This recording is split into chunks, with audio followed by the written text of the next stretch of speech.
In this video, we're going to look at WoundClot training gauze. Now, it's important that the training gauze is used for training. You need to use the proper product for actual injuries, but in order to train with it, it's an easier and lower cost way of having the product to use in the classroom. So the gauze itself comes in a packet. Now, it works slightly different. There's only one size of this, and it's in a blue packet, so it's really obvious that it's not going to get mixed up with the others.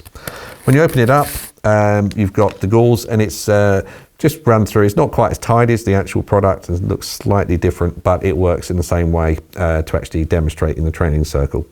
So what you can do with it, it's a Z fold, so you can do anything with it. So it gives enough. If you've got smaller cuts to practice, you can easily tear it and use it. So literally just tear it through, and then you can make a smaller bit.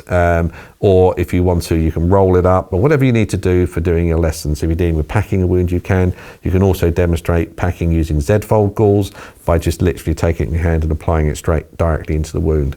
So it is very versatile. The other thing you can do with it is to actually apply water or fake blood to it to actually show it actually reacting. So it makes the scenarios you're working with really realistic.